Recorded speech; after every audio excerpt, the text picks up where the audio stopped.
don't want to be here. We don't want to have to be here. Pity, really, isn't it? 300 years after the Enlightenment. We still have to be here, having a fucking rally for the obvious.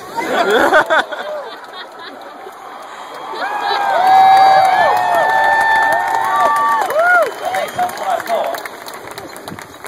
But actually I had an experience recently that kind of changed my take on a lot of this sort of stuff.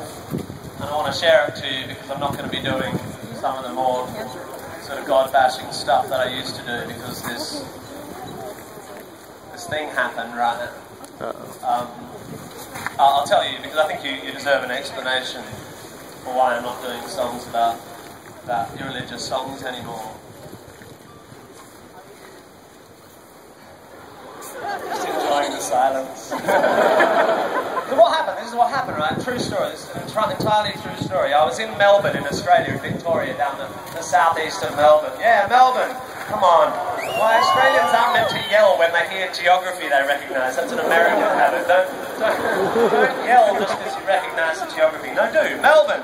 Yeah. Woo! I was in Melbourne and I was doing a gig in a bar, in a small bar, and I was standing there after the gig with a small group of comedians, and I noticed this bloke down the end of the bar, very striking bloke he was. He was about 6'2", one of these kind of bronzed Aussie guys, shirt open down to about here, hairless and tanned guy he was.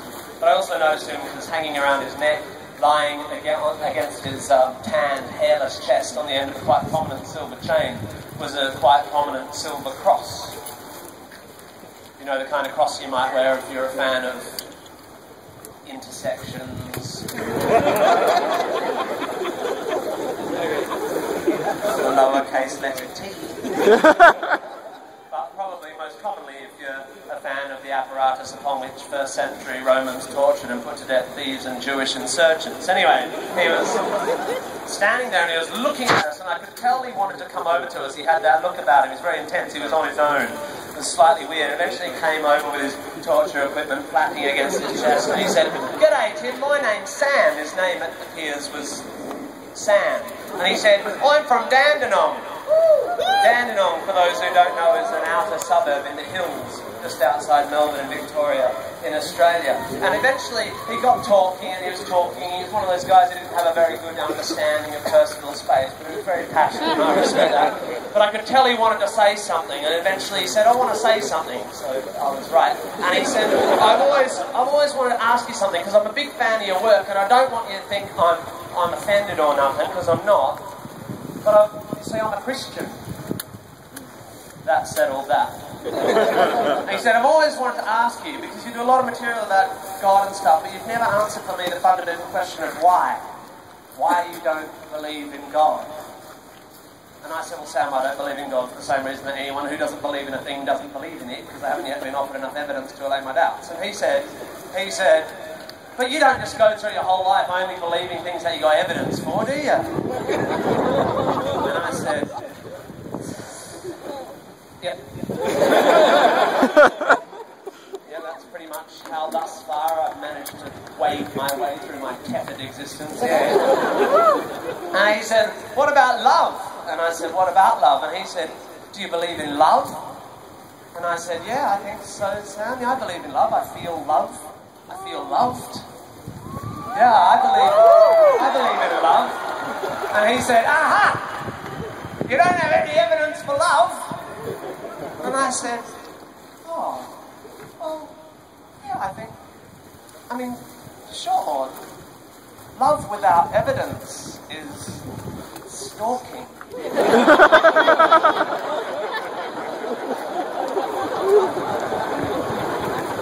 So it was going fine, right? And then Sam said this. He told me the story of his mum, an incredible story, and I'll tell you it now as quickly as I can. Apparently Sam's mum in her early 60s had developed a problem with her eyes, and she didn't want to go to the doctor. She didn't like the idea of doctors, but eventually they cajoled her into going. And the GP, the MD, took one look at her eye and said, "You must see a specialist as soon as possible. This is a degenerative eye disorder. If you don't have surgery, you will go blind."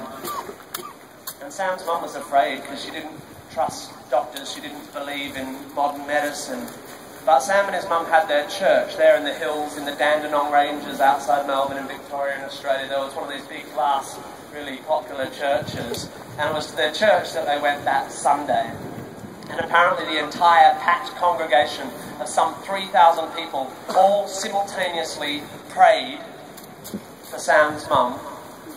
And the following Tuesday, when they went to the specialist, there was no sign whatsoever that there had been anything wrong with her eyes. They were perfectly healthy. She was cured. She'd been healed. And the reason this story had such an impact on me is I tried more than anything else to be intellectually honest, you know, with myself and with others.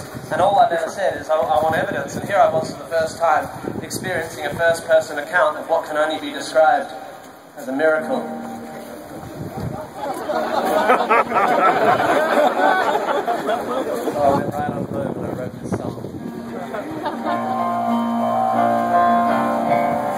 I have an apology to make.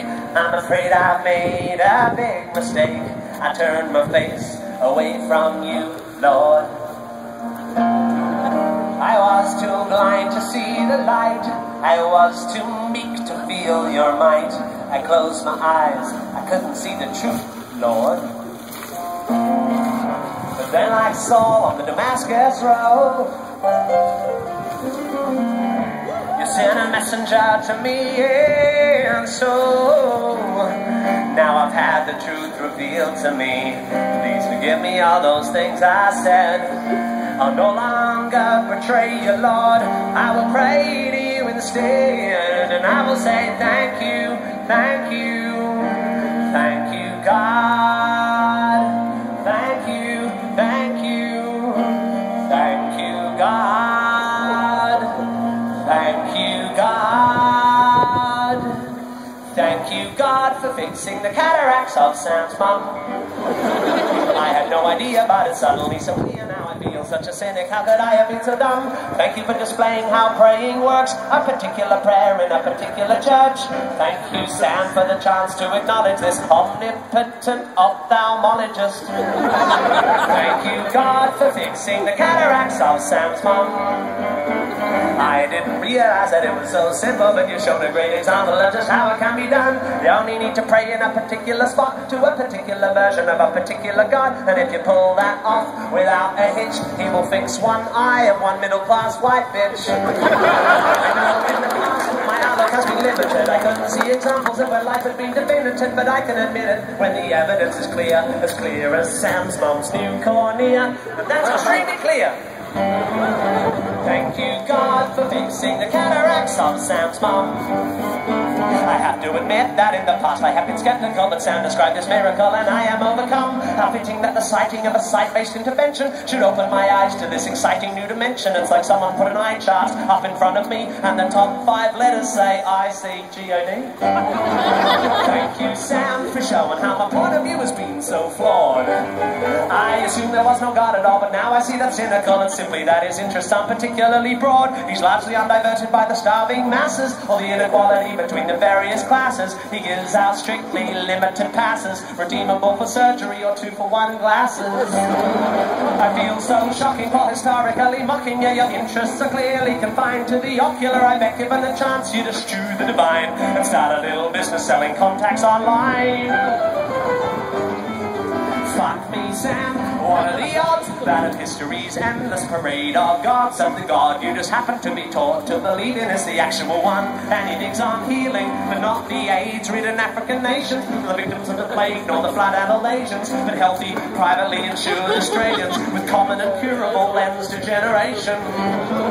The story of Sam's was but a single explanation, a surgical God who digs on magic operations. No, it couldn't be mistaken, attribution of causation, born of a coincidental temporal correlation. exacerbated by a general lack of education vis-a-vis physics in Sam's parish congregation. It couldn't be that all these pious people are liars. It couldn't be an artifact of confirmation bias or a product of groupthink, a mass delusion, an emperor's new clothes style fear of exclusion. No, it's more likely to be an all-powerful magician, a misdiagnosis of the initial condition, or one of many cases of spontaneous remission, or a record-keeping glitch by the local physician. But the only explanation for Sam's mum seeing, they prayed to an all-knowing super being, to the omnipresent master of the universe, and he liked the sound of their muttered verse. So for a bit of a change from his usual stunt of being a sexist, racist, murderous, and just like that, used his powers to heal the cataracts of Sam's mom,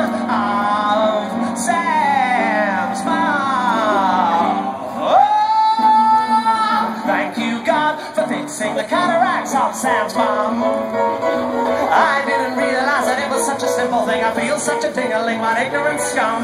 Now I understand how prayer can work. A particular prayer in a particular church, in a particular style, with a particular stuff, and for particular problems that are particularly tough, and for particular people, preferably white, and for particular senses, preferably sight, a particular prayer in a particular spot, to a particular version of a particular God. And if you get that right, he just might take a break from giving babies